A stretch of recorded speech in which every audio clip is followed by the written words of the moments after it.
Welcome, Judge. Parties have been sworn in, Your Honor. You may be seated. Ladies, have a seat, please. Ms. Pope, the defendant was a former boyfriend of yours. You lived together for a period of time? Yes. You no longer are together? Correct. According to your complaint, Mr. Page owes you for a variety of things. Correct. And in addition to these loans that you claim, say that he has some property that belongs to you that he took from storage. Yes. Mr. Page says he owes you nothing. There was never an agreement to pay rent. The car that you bought him was an old piece of junk, and he returned it to you anyway, and that was a gift. And that the one thing he took from storage with his current girlfriend, who I assume you brought to court? Yes. Right? For any particular reason? Yes. Or just to be irritating? No. He returned to you, which was a sewing machine that he took from storage, and he gave it back. So, during what period of time did you and Mr. Page live together? From January of 2002 to March of 2004. And was this in an apartment that you had leased? We first lived in a house that I owned, and then I sold the house and we moved into a house that was rented until we broke up. And who was on the lease in the rented house? We both were. Is that right, sir? Yes. Who moved out first? Me. Any particular reason? He wasn't helping pay the bills, so I figured I had to go somewhere cheaper I could afford. Where were you working, Mr. Page? At Rayco, the place I currently work at. Rayco? Yes. What is that? It is an electrical supply company. How long have you been working there? It'll be 2 years in September, so about a year and a half. And what kind of money do you earn there? $45 a year. It's a decent salary. So you were helping to pay the bills? Yes, I was. No, he wasn't. Ah. He didn't have the job until close to the end of the relationship. Tell me about the rent arrangement that you claim. When he moved in with me in January, we both agreed we January of what year? would... 02. We agreed that we would split the house payment in half and the utilities in half. Everything would be 50-50. You're not claiming anything from 2002, 2003, are you? Yeah, I paid all the house payments. I'm not interested in that, madam. Okay. If he didn't pay the bills in January of 2002, February of 2002, March of 2002... He did pay some. He gave me $4,000. March of 2002, June of 2002, you pack a suitcase and you put him out. He did pay some. I'm not going to 2002, 2003, 2003 until 2004. You know, if you're sleeping with somebody and living with them as a family and everything is going along smoothly and you let him slide with regard to the rent because he, according to you, wasn't working and didn't get a job until, according to you, the end of the relationship is over now. Don't bother courts. Okay. You got it? Mm-hmm. Good. So, he moved out in March of 2004? Correct. And you got the job, listen to me, sir, you got the job in September of 2003, according to you. Correct. Did you contribute to household expenses from March of 2004 until September of 2003? Yes, I did. You have receipts for money that you gave her? No, I did not. Well, how much money did you give her? She was like the financial allocator in the relationship, so she would ask me, you know, I need this much this week. So I would just give it to her. I trusted her. You have to be more specific to me, sir. After you got your job in March of 2004, did you or did you not contribute to half of the household expenses? Yes, ma'am. How? Through money that I earned at my job. Tell me physically how you did that. Did you deposit your check in No, I gave the money directly to her, yes. So, no, well, your employer did not give you $45,000 a year in cash. You got your check and you put it in a... savings account. And then you took out from the savings account, interesting, from the savings account you took out a certain amount of... money. Cash. Yes. And with that cash, you gave her money, according to you, every week. Every week. Show me. I have no documentation of it. Well, where did you think you were coming today, Mr. Page? I mean, did you think you were coming to the opening of an opera? No, I did not. You were coming to a court. And if your defense to this action is that I did pay household expenses, you would bring something that would show me deposits every week or every 2 weeks from your check, and then a certain amount that you took out for yourself. Right? Right.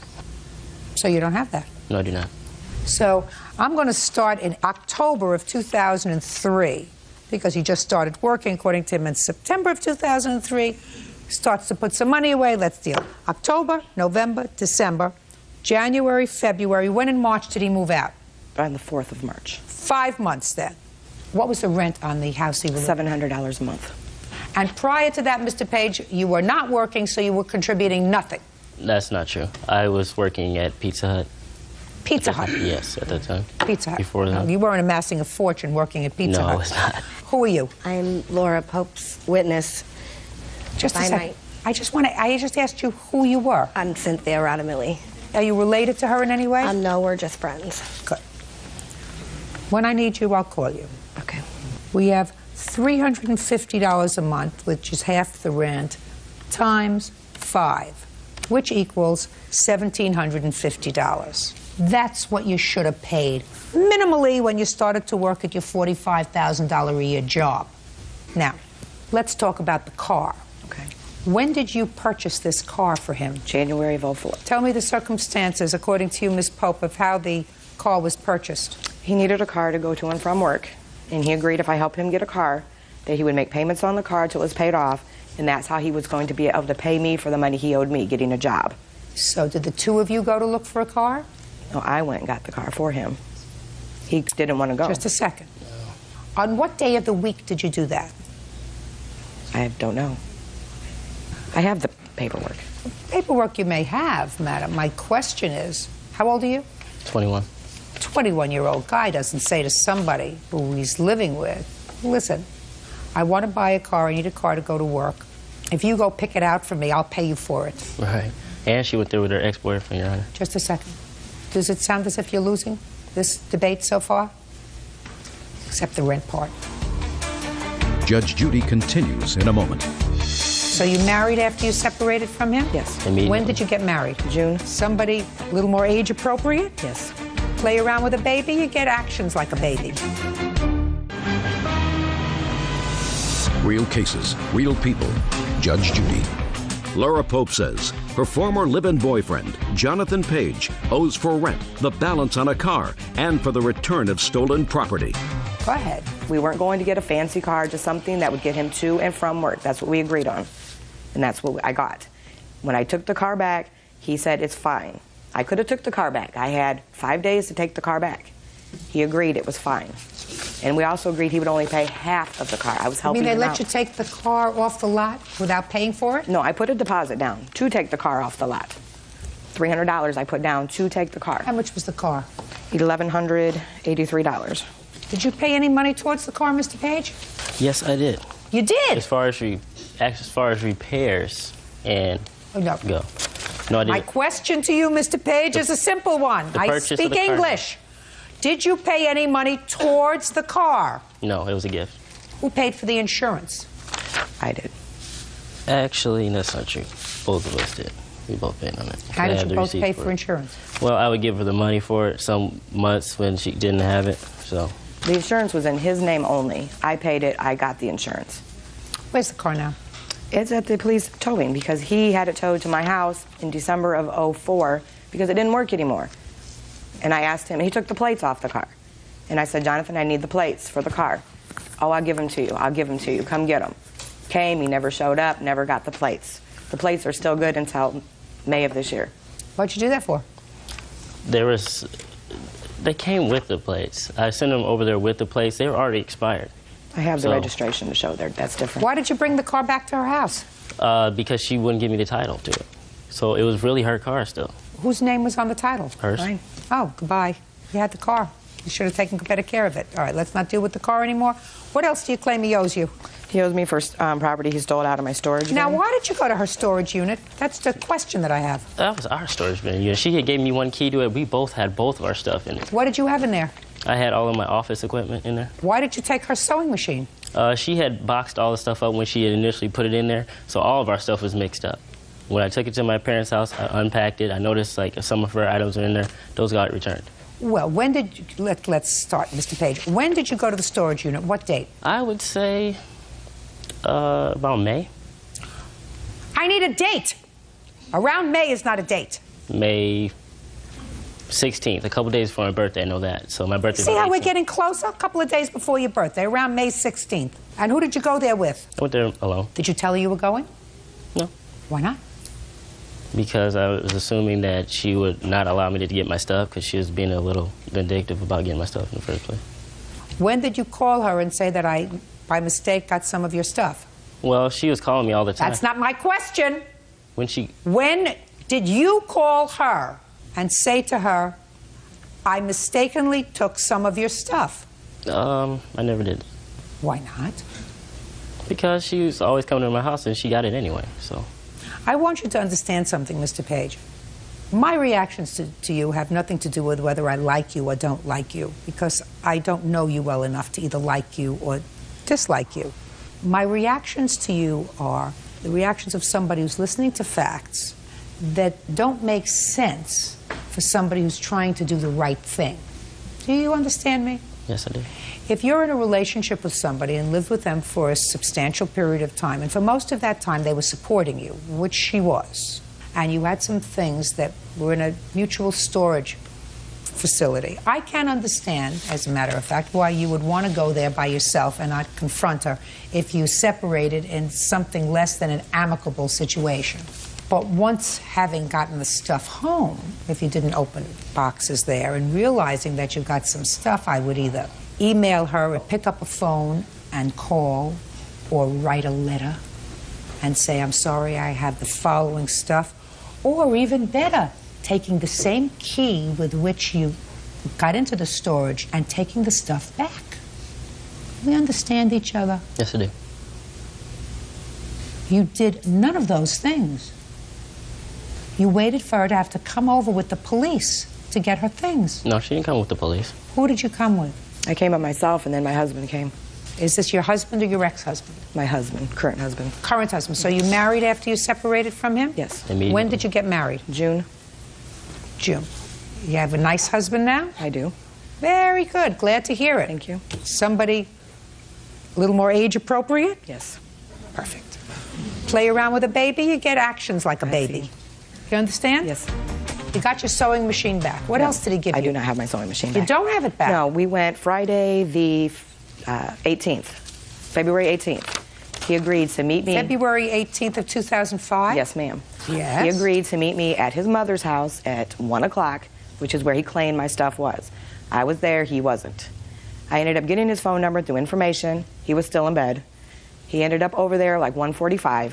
He came out with a serger machine, put it in the car. I said, because he agreed to pay for the towing fees on the car, because I had to get it towed, the police towed it. Anyway, he said, well, I don't think I owe you the money, fine, whatever. He brought the one machine out, put it in my car, got mad, took it back out of my car. And I said, I'm not going to play the games, we'll just go to court. And I left. That's not true. I That gave her is her true. surgery machine. She still has it. He didn't. He took it out of my car. And that was the only belonging of hers that I had. I gave it to her. You told me that you took several items of hers out of storage, sir. Not more than 5 minutes ago, you said several of her things got mixed up with your stuff. Well, that's you just told me that. Right, those little knick-knack things that were given back to her When? on that day, along with her little surgery machine. Her husband took them with her, so he should have told her that. May I please see the list of things that you say he has from storage? Yeah, well, it's on the statement also. I have a letter I sent him. Oh, he has the letter? Yeah. That's the same letter I have. So, and at the bottom, my social security number's on there, and she said she put it on there so I couldn't hide for whatever. What? I don't understand. I don't understand. You have to speak up. Speak clearly. My social security number's on the bottom of there, and she said she put it on there so I couldn't hide from her. I don't know what that's supposed to mean, whatever threat that means. And on there, You have a serger machine and a sewing machine. What's a serger? It's that's what I gave back the to her. piece on the that makes the hems on your pants. Those little fancy. Do you have the receipts for these things, madam? No, I do not. Anything else you want to tell me? Yes, on that letter it said all my belongings have been returned to me. Actually, they have not, including a 19-inch Sylvania TV that she has on mine and $748 she owes me. Probably should have filed a counterclaim, sir. I know, I should have. Well, you didn't. And when you file the counterclaim, sir, I suggest you get all your bank records so that you can also, have something other than, you need smile when you come to court. What else? Actually, all her claims are null and void due to this agreement that we signed. I like to say something about that agreement. We both signed that agreement on that date, and we agreed that there would be no further action. Don't lie. Ms. Pope, I have a letter. Yes. An agreement. Yes. That is signed. Yes. Your signature, dated the 18th of February, date that I think that you discussed that We had went over there and he didn't. you came over to the house to get your property. Correct. And I'm going to read it to you. It says, final settlement. Who typed this up? I typed it up. Final settlement on this date, February 18th. You both agreed that neither party owes the other any monies or property from this day forward. This settlement Agreement includes and is limited to all dates and times prior to February 19th, 2005. Final settlement is legal and both parties have agreed fully to its content, and final settlement can be used in a court if ever contested by either party. When did you prepare this? Prepared that the day we agreed to meet, the day he said he was going to make the payments and return my property. I showed him that paper. I said, this is what we'll sign. I had already signed it because I believed he was going to do what he said. He took that paper and would not give it back, and I told him, I said, because there was 2 copies, my copy and his copy. I said, we both have to sign this for it to be in agreement. Where's your copy? He never signed it, so I didn't bring it. Well, wouldn't that be some evidence, madam, that it was not fully executed, that each of you didn't have a fully executed copy? He knows he didn't sign it there. He knows this. Yes, I did. There is no other copy. Listen to me very carefully. There is something called the parole evidence rule in contracts.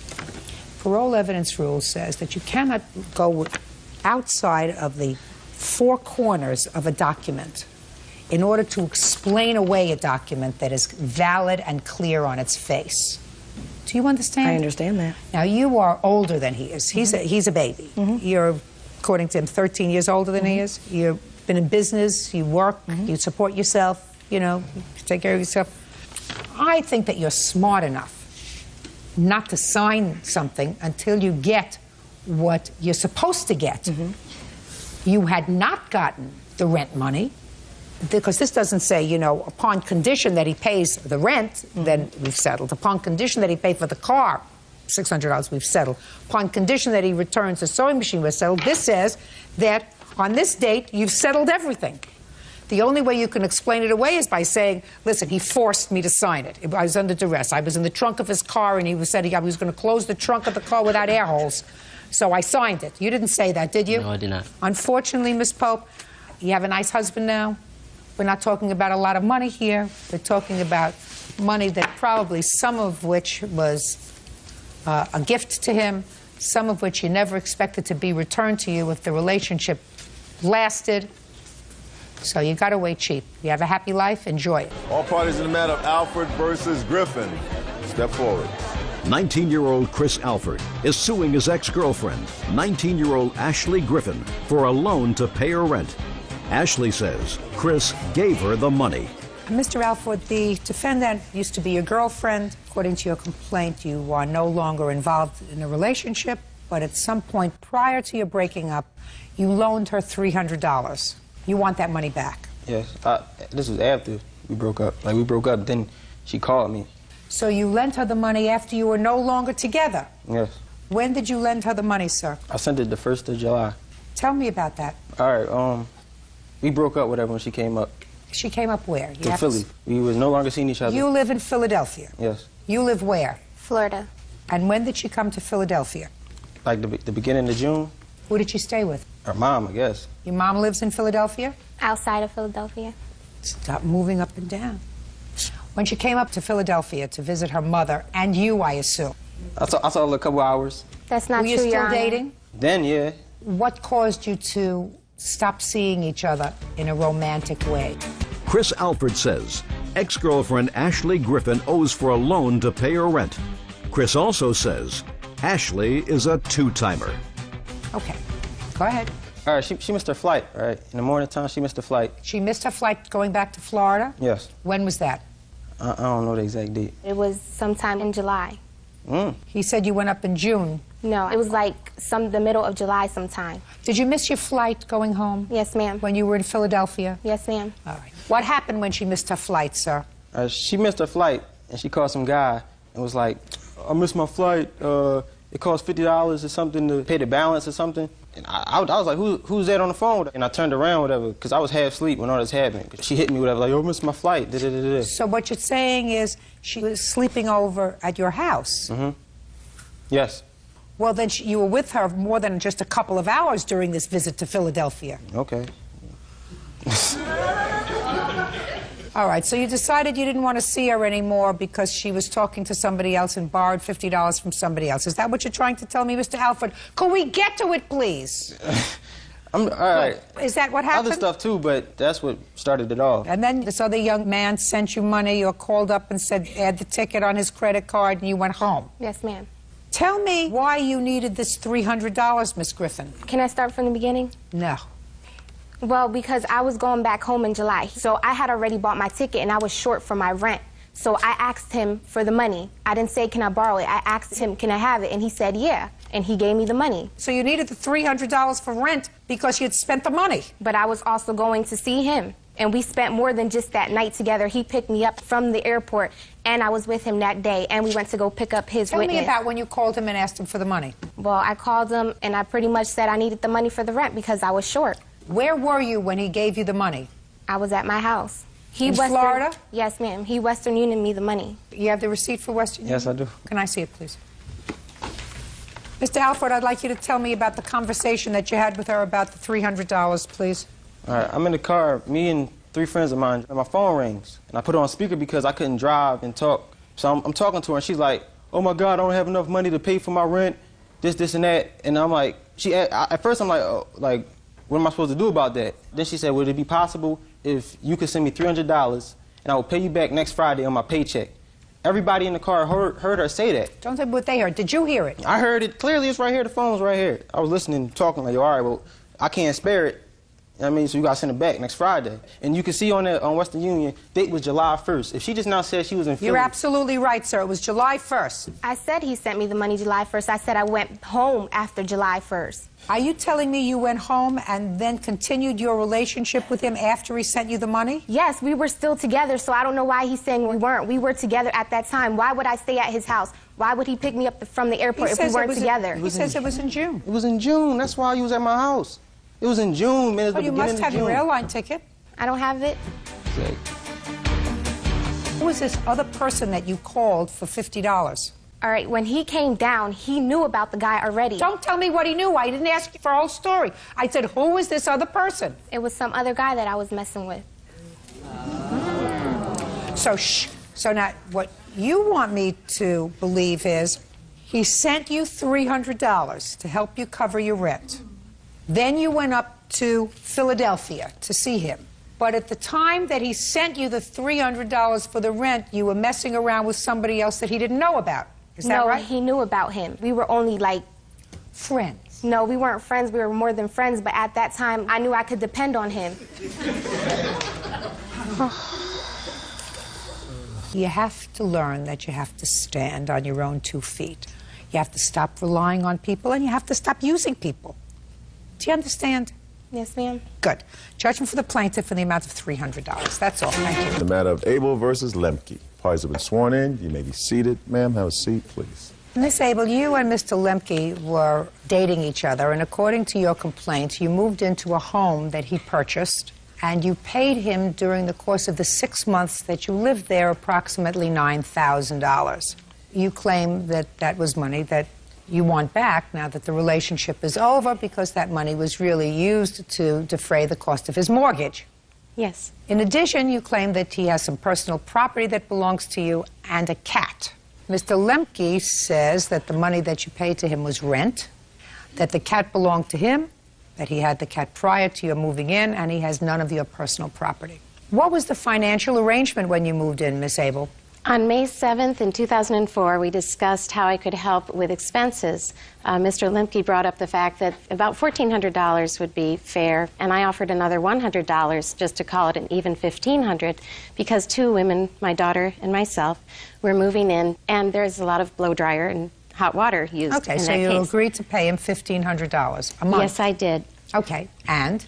And then about May 24th, after I had moved in, we had become engaged, we had a discussion concerning my problem with the fact that I'm giving a lot of money to something that I won't get any return on. And why would I want to give $1,500 toward a mortgage that my name was not on? And Mr. Lemke said, well, I've been thinking about that, and here's what I've worked out.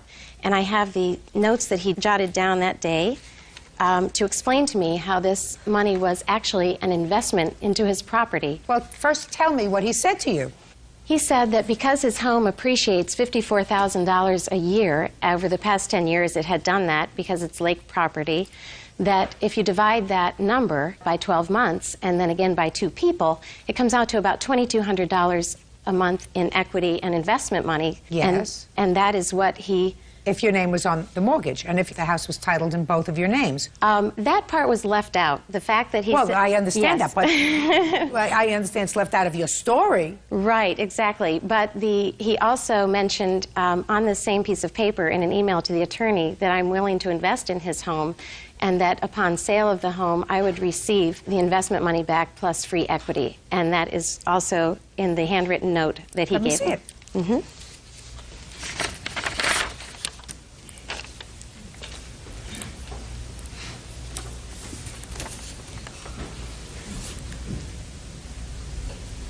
Well, this note discusses a prenuptial agreement that the two of you were contemplating. Correct. And what he says is, Gail wants to enhance the aesthetic ambiance of my cabin and is willing to invest in it. Mm-hmm. Any proceeds over $775,000 would be shared in the event of a sale. Are you okay doing a prenup for both of us? Mm-hmm. Okay. Have you sold the cabin? No. Well, your agreement was that when and if the house was sold, you would share in the profits and get your money back. The house hasn't been sold. Mm-hmm. Correct. So, you can't change the agreement because you're no longer together. You could have just as easily worked out an agreement where you said, well, that's fine. If the house is sold, I get my money back, and if we don't get married, I get some of my money back. But you didn't do that. So you didn't get your money back. The house hasn't been sold. That's your agreement.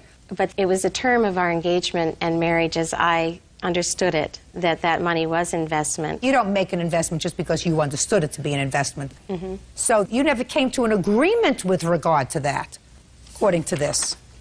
Now, you're not suggesting that Mr. Lemke agreed to support you and your daughter. Oh, not at all. Good. Not at all. So that your $1,500 a month that you paid went for the roof over your head and your daughter's head, the electric that you say you used because you're two women that use more electricity for the heating or air conditioning or whatever else. $1,500 a month is reasonable. Get over it. Now let's get to the cat. Did you have the cat before? Gail got the cat on her 40th birthday as a gift to herself, and shortly after I met her, gave me the cat. When? She said, we met February 3rd, and she gave me the cat February 20th. Were you living together at the time? No, she was living in her house. And she gave me the cat because the house was a total mess of animal feces and stink Whose in house? her house. Yes. And she had trouble with maintaining all the dogs and the cats in her house. So How many dogs did she have? I'm guessing 5 to 10. Is that how many dogs you had? I'm a breeder, Your Honor, and I had 5 dogs, yes, at the time. How many cats? 2. And I would like to say that my house was not, Okay. as he mentioned. When did you move into his house? May 15th, 2004. All right, so between February and May, the cat was in his house. No, Your Honor, no. I'm sorry. The cat did not leave my home until April. I had not decided to move in with him until April. And at that point, he asked if he could take the cat ahead of time because his daughters would get a kick out of it. Okay. When did you move out of the house? November 26, 2004. And when you moved out of the house, did you take the cat with you? No, I couldn't, Your Honor. I had to leave in a hurry because of abusive behavior. Did you come back on the 27th for your cat? Just answer my question. Did you come back on the 27th for your cat? Not for the cat, Your Honor. For possessions that I needed, my clothing and that sort of thing that I needed that I could take with me. Good, but you didn't take your cat. No, I could not. Why could not? He had told me that I must leave the dog and the cat there. Fine. Did you come back with the police and say, this is my cat? Yes, I did on February 28th. Too late. Finished. Cat's his. If somebody took my dog, I guarantee you I would be there. I would file a lawsuit, not for my property, but if somebody took my dog and wouldn't let me have my dog, it wouldn't take me from November 26th to February to say, Your my Honor, pet is gone. I had been asking him for the cat over Asking and him over for again. the cat, listen to me, asking him for the cat is not what one does when one is missing one's valued, precious pet. Judge Judy continues in a moment. The property that you claim he has that's yours are a soy sauce bottle, CDs, tape gun, painting supplies, and brush. Yes, a growing list of things that I needed I'm not to get. interested in your growing list. Get over it, Miss Abel. And later today, I read the answer about the flying pencil, but I want him to tell me himself how the pencil got on his chair. So we're going to start from turn around and look at me. Real cases, real people. Judge Judy.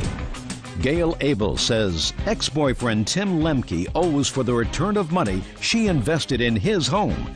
Gail also claims Tim won't return her cat. Go ahead. I have email of all the times I requested amicably Just to a get second. the cat back. Starting before February? Yes. Show me before Absolutely February. before February.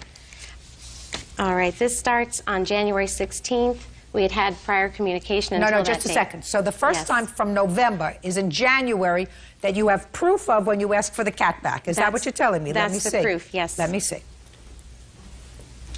It starts at the top of the page. Shh.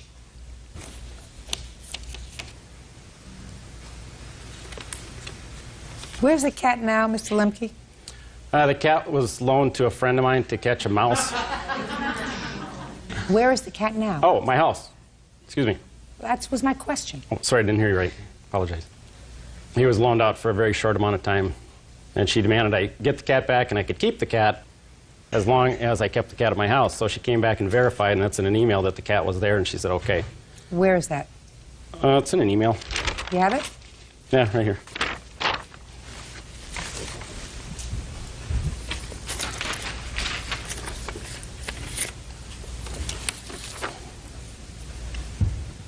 And when she... Shh.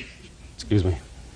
Well, this in January seems to indicate that you wanted to come to his house to verify that the cat was back in his house. Yes. And I asked again, may I please take my cat back? And he said no, he wouldn't even let me near it. He had the cat missing for a month, Your Honor. That night he gave me 3 different stories as to where the cat was. First it was with an old lady having surgery. Where are your dogs now? The one that I kept is with me. The other dogs I placed in other homes because... And what about the cat that you had? I had the cat for 6 years. Where's the cat? Oh, the second cat? Yes. Oh, the second cat? Yes, the cat. The cat we're talking about. No, your other cat. You said you had 5 dogs and 2 cats. Right. Where's the other cat? Right. The other cat went home with Mr. Lemke's nephew and stayed with his brother. I have that cat back now. I'm very thankful to say. So you have the cat back? I have the other cat back, yes. But not this one. But in the top of that email that you see, he said, I will give you the cat back if it's that big of a deal. And I said, yes, it is that big of a deal. Well, evidently it wasn't such a big deal because you waited 4 months to get it back. Now, what property? Are you telling me that the property that you claim he has that's yours are a soy sauce bottle? Oh, sorry, Your Honor. CDs, just a second. A soy sauce bottle, that's what you say in the email. CDs, a tape gun, painting supplies, brush, hand pail rollers. This is what you say in an email. Yes, as I discovered things were missing, Your Honor. I'm not interested in as you discovered. Is this the email that you sent to him on January 19th? Soy sauce bottle, CDs, tape gun, painting supplies, and brush. Yes, a growing list of things that I needed I'm not to get. interested in your growing list. Get over it, Miss Abel. Listen to me very carefully. It didn't work out. Put your list down. It didn't work out. You paid rent for $1,500 a month for those 6 months that you lived there. Very reasonable, considering you are 2 people. You made that agreement, and the fact that it didn't work out, and you did not memorialize an agreement that was more specific with regard to the $1,500 that you were paying him is your problem. You cannot visit that on courts. It didn't work out. Put a period, move on. Thank you very much. Goodbye. All right, thank you. Parties are excused. You may step out. I was naive, I was stupid, I made decisions too quickly, and I trusted someone who should not have been trusted. The thing that was left out was when she moved in, there wasn't 5 dogs. There ended up being 12. Extremely controlling, I was told how to breathe, how to stand, how fast I had to get pretty in the morning, and not to wear gray sweatshirts ever. I'm not controlling. That's who he is, and I just say the next girl needs to watch out. She's a wonderful gal. It's too bad she left. I'm glad it's over, and I do trust Judge Judy to make the right decision. All parties in the matter of Jacobson versus Cole, step forward, please. Aaron Jacobson is suing his sister, flight attendant Kelly Cole, for an unpaid loan to pay her bills. Kelly says she assumed the money was a gift. Mr. Jacobson, you claim a loan to the defendant who's your sister, Yes. the amount of $3,000. Your sister acknowledges that you gave her $3,000, but your sister says it wasn't a loan, it was a gift. When did you make this loan? In April. Tell me about it. My partner had passed away in March, and I hadn't really seen my sister since 2000. And when he passed away, she showed up at the wake. Then after that, there has been a couple of times that I had talked to her sporadically on the phone, and she had told me that, you know, her roommate had gave her some bad checks and that she was in need of some cash.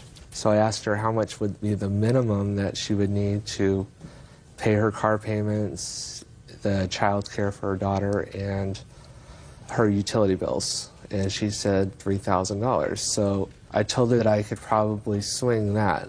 And when you handed her the money, what kind of conversation did you have? Well, I told her that I could loan her the money and I needed it to be repaid, but I told her I would loan it to her at a 0% interest, you know, because she was in need. Why didn't you speak to your sister for the 2-year period between 2000 and 2000? My sister and my brother were in business together, and he had gotten hurt. So then when he was in the hospital, my sister sort of just swung in, and she wanted to take over the business. And in that time, they were behind on all their bills, so then my mom got involved into it. Then she started running the business with my brother, and then my sister was out of it. So there was a big family dispute over the whole entire mess. Did you ask your sister back for this money? Yes. When? Every month. What did she say? She would show me a stack of bills, and she says, I don't have any to give to you. And in August, she just blew up and was like yelling and using foul language. And then she told me that I should have told you months ago that I was not ever going to pay you. All right, Ms. Cole, let's hear your version of these events. Where would you like me to start? Judge Judy continues in a moment.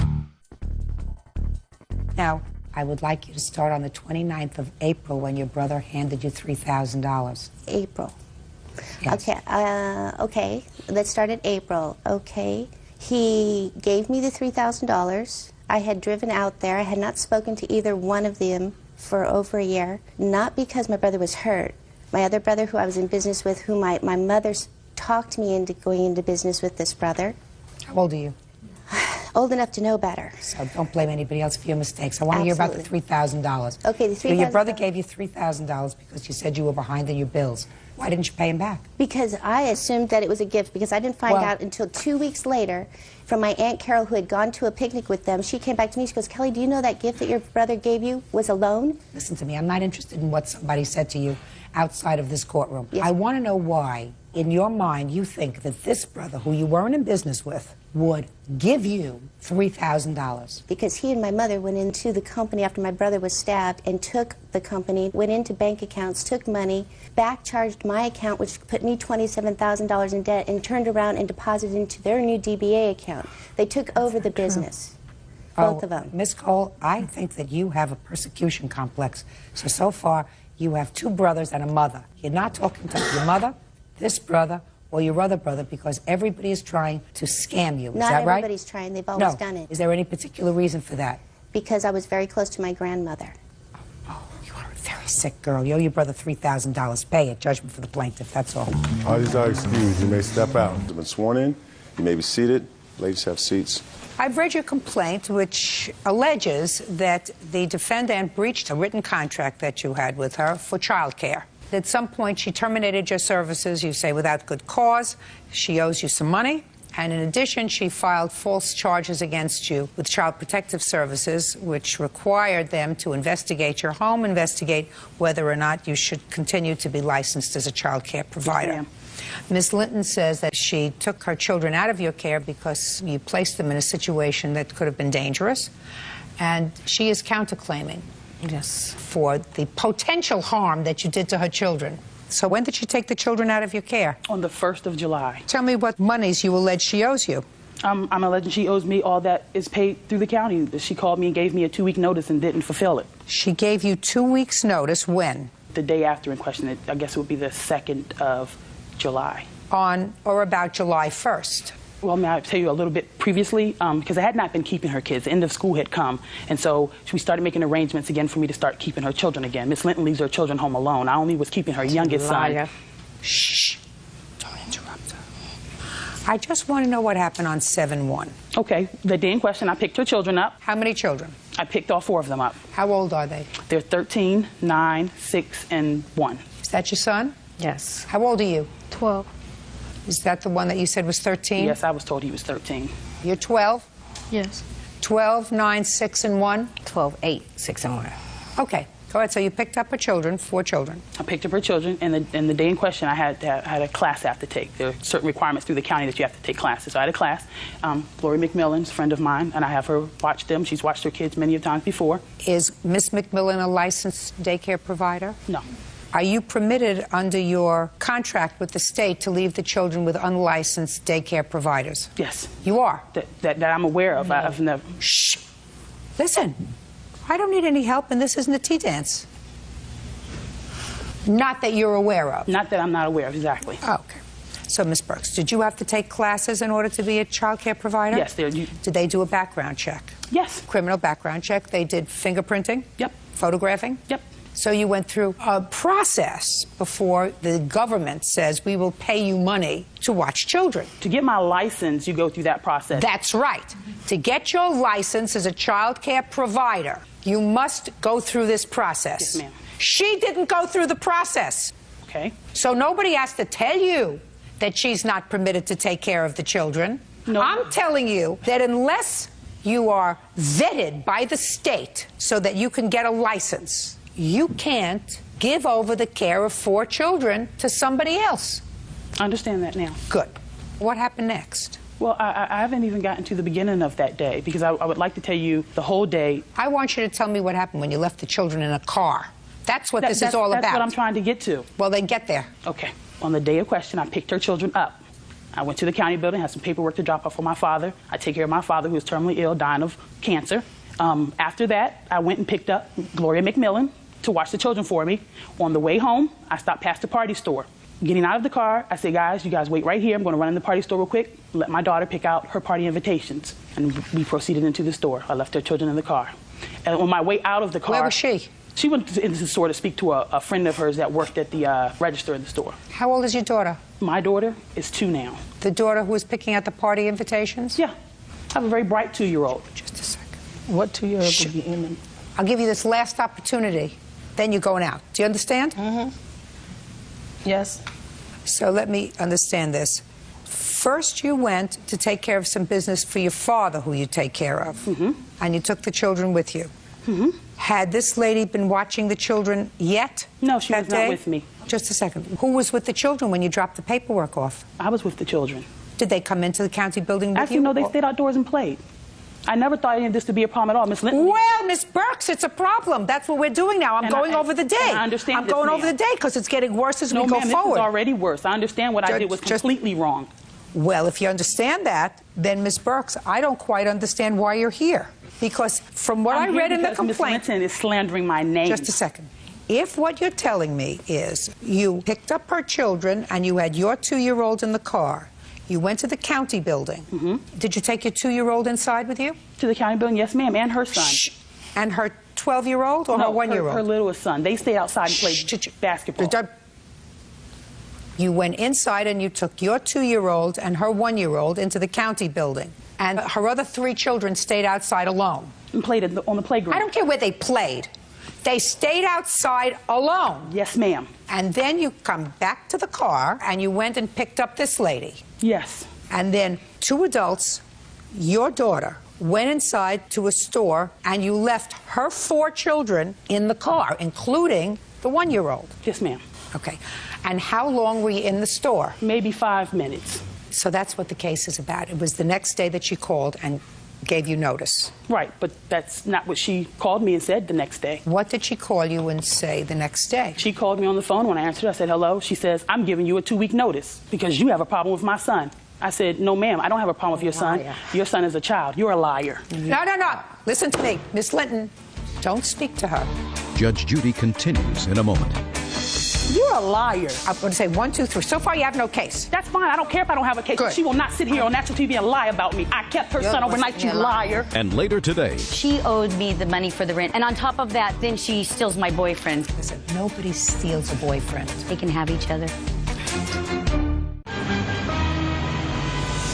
Real cases, real people. Judge Judy. Daycare provider Samantha Burks says former client Lillian Linton owes for breaking their contract. Lillian claims Samantha left her kids unattended in a parked car. She is countersuing for child neglect. Okay, go ahead. I said, no, ma'am, I don't have a problem with your son. Your son is a child.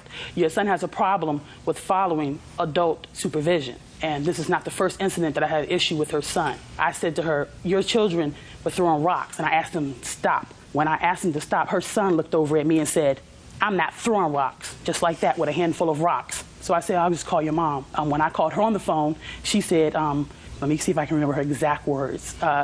They know I don't play that. I'm going to beat that when they get home. I said, okay, I'm just letting you know it's not acceptable in my house. People have nice things around here. I don't want to be responsible for anything that happens. And that was it. We got off the phone. Later that evening, I had to have my father rushed to the hospital. I was under a lot of stress. Her kids were still outdoors, not paying me any mind, not listening to anything I said. And when she got there, you could see the agitation in her face, you know. Where does your father live? He lives with me. Ms. Burks, your plate is too full. I agree with you. I agree with you. Now, when you accept the responsibility, taking care of someone else's children, you have to take care of them sometimes better than their own parents take care of them. I did. No. Listen to me.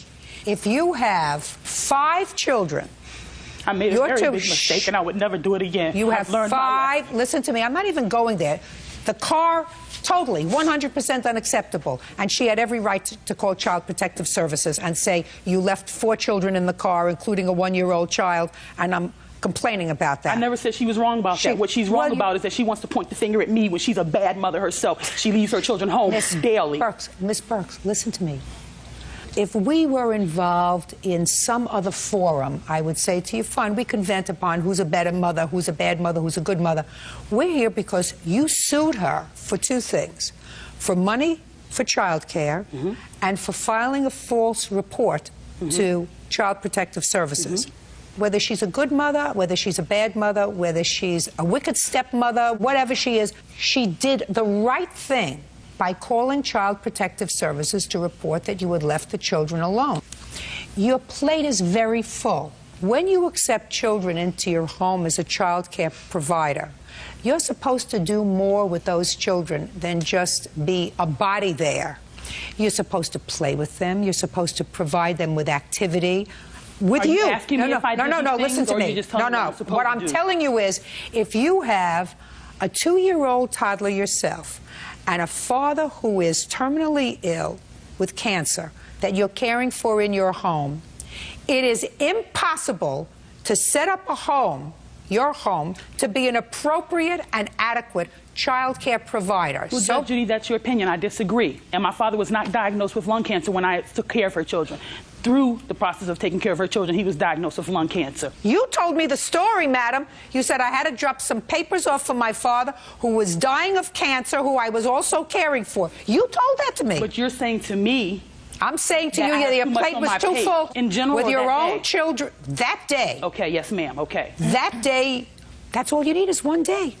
That's all you need is 1 day to miss a child. You know, they missed a couple of children on another coast, and they ended up in the trunk of a car. I actually investigated myself. There's a lot of bad things that happen to children that get left in cars, and I'm very aware of it. Absolutely. Ended up in trunks of car, and they didn't get them in time. Do it again. So what I would never do it again. So you don't belong in court, Miss Burks? Yes, ma'am, I do. Miss Linton is going around town saying bad things about me. I am not a bad person. Just a second. If you have information or witnesses that she's saying anything about you scandalous that have to do with other than your child care abilities, I'll be more than happy to hear witnesses to that. What do you mean? Well, I don't know if she's saying things about you, about your personal life, that you have a disease, that you're a thief. No, she's just basically in a nutshell saying that I'm a bad person. Her exact words was that I'm not cracked up to all that I'm supposed to be. Listen to me.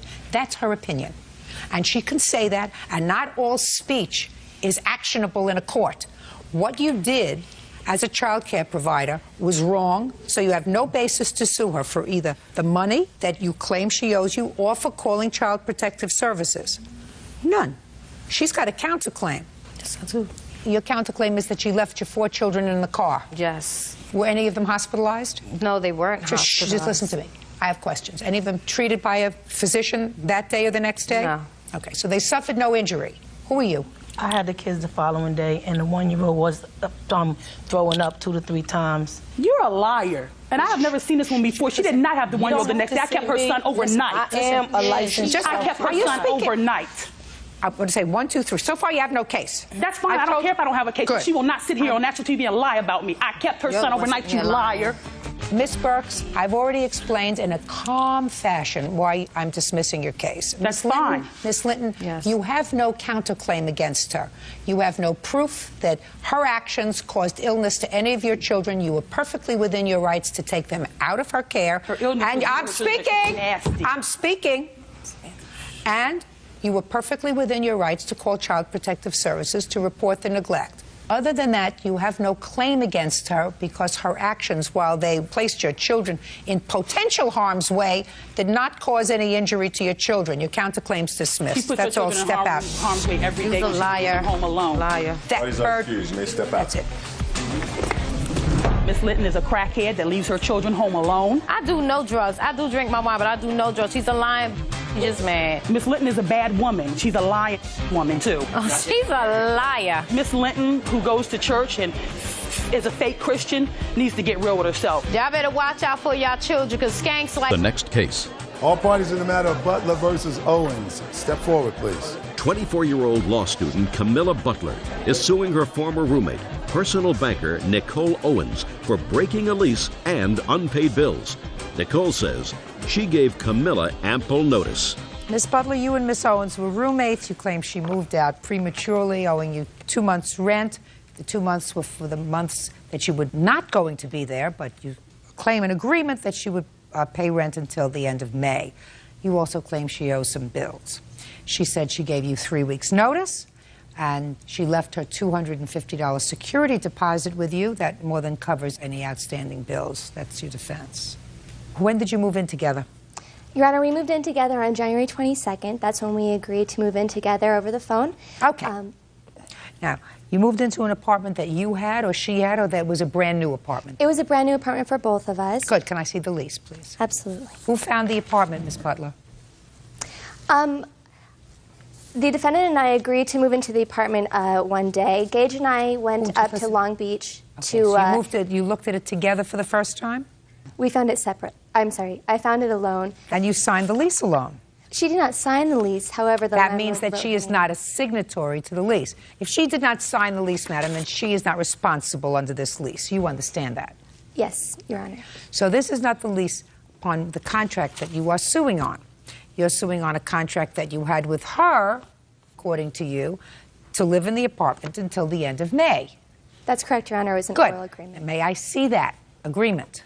It was not in writing. It was oral, Your Honor. Well, tell me about the oral agreement that you think is binding. Okay. We agreed orally over the telephone to move in together. We agreed on an apartment together orally, and we agreed orally that she would sign the lease that evening. But she never did. That's true. She never did sign the lease. Okay, Ms. Owens, let me hear what happened on the 22nd of January. I never said I would move in and stay there until May. I never made an oral agreement that I would sign the lease that night. None of that ever happened. Well, when she called you, did she tell you how long a lease she had to sign? It was month to month.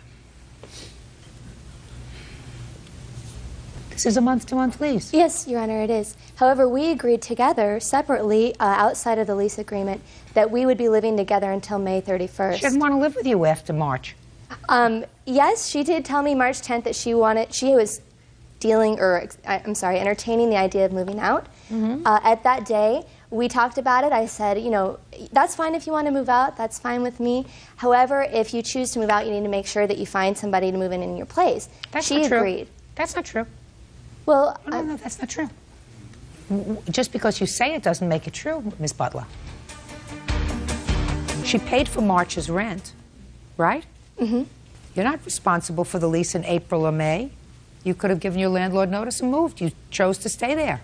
However, we did agree that we would live together until the end of May. Listen, people get married and they agree to live together till death do us part. 50% of those people go their own way.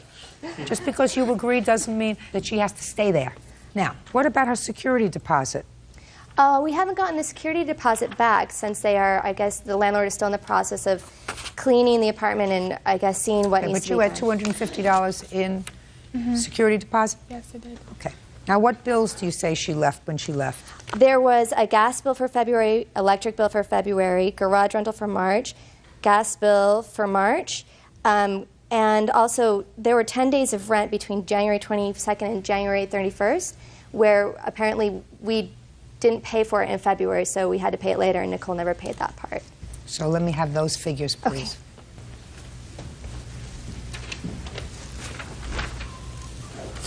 Your Honor, would it be okay for Gage to testify about the conversations he had with Nicole?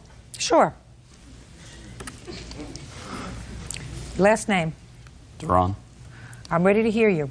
Essentially what happened is Nicole said, I'm just going to leave, and that's the end of the story, and that she gave Camilla her 30 days notice, but the landlord required that 30 days notice. Well, let me tell you, I've looked over your damages. Your damages, you say, were $1,129.83. If you deduct April's garage rental, because she wasn't there in April, and if you deduct the $850 in rent, comes out to exactly $249, and she's got $250 in security deposit. So really the only issue is it reasonable for Miss Owens to pay you 1 month's rent to have given you a full 30 days notice of her intention to leave? Do you think it was reasonable for you to give her 1 month's notice, 30 days notice? I didn't even know until 3 weeks prior that I would be moving out. That's not her fault. I know. That's your fault. That. Yeah, that's your fault. And 30 days notice is not unreasonable, because if she were to give the landlord 30 days notice pursuant to the lease, then she could have, I don't care if she went home to live with her mother. I don't care if she went home to live with this guy. I don't care if she goes into a shelter. That's not the issue. The issue is you had to do the right thing and give her 30 days notice, which you didn't do. Yeah. Right? Yes, I understand that. So, minimally, you owe her $425, which is your half of the rent for 1 month. Mm-hmm. And the rest of the bills is more than covered by her security. You left the place pretty clean? Oh, yes. Good. Judgment for the plaintiff in the amount of $425. That's all. Now, this is case number 570 on the calendar, the matter of Reeves versus Helms. You're welcome, Judge. Parties have been sworn in. You may be seated. Folks, have a seat. Ms. Reeves, it is your claim that the defendant assaulted you while you were a guest in her home. That's correct. Ms. Helms' defense is that she was justified in her conduct because you were an invited guest in her home. She found you messing around with her husband. She is counterclaiming, claiming emotional distress that you caused her. She subsequently divorced, is that right? Yes, ma'am. And she had criminal charges pending Yes, ma'am. against her? So she's counterclaiming for her stress and aggravation. Yes. When were you invited to her home? On November the 18th of 2006. Had you ever met her before? No. Who invited you to the house? Her brother-in-law. And were you having some sort of a gathering there? They always watch the game at the house, football game. All right. What time did you arrive at the house? It was dark. It was approximately 6. Had you been drinking? No, ma'am. I drove an hour from home to get there. Was there drinking at the party? Yes. Was everybody pretty well sauced by the time you got there? Yes, ma'am. Well, that's what I She got there gathered. at halftime. She was sauced when she got there. I'll get to you. I gather from reading the paper that everybody was pretty well sauced at the house. Yes, ma'am. Not everybody. Well, how many people were at the house? Probably up to 15. And of the 15 people that were there, name the people that weren't sauced. Everyone that was under 21. Right. Okay, so what happened when you got there? I got there. Everyone was wasted. The baby needed diapers. She had a bunch of grandbabies there. How many grandchildren were at your house? 5. Okay, go ahead. They were too drunk to drive. So I took her daughter to the store to buy Pampers for the baby. That's a lie. When I don't want you to answer her. We got back. We had juice. Which daughter? The 22-year-old, the 21-year-old, the youngest Was that you? one. You raised your hand, right? That was me. She took you to the store to get Pampers? She didn't take me to the store to get Pampers. She took me to the store to get orange juice so I could fix her some salty dolls. Fine, right. So she took you to the store? She took me to the grocery store. Good. I got back and we watched the rest of the football game. People started passing out. They just started dropping like flies. Could you move on, madam? I have other cases. अब हमें नहीं घूमना तुम्हारे ऊपर. अरे कहाँ जा रहे हो? रुको कद्दू पद्दू. हम घर जा रहे हैं हाथी रानी. अरे हाथी रानी छोड़ो हमें. अब इस हाथी को मजा आ रहा है कद्दू पद्दू। हमें परेशान मत कर लो हाथी रानी, हमें गुस्सा आएगा तो हम तुम्हें नहीं छोड़ेंगे। अच्छा फिर तो ये लो।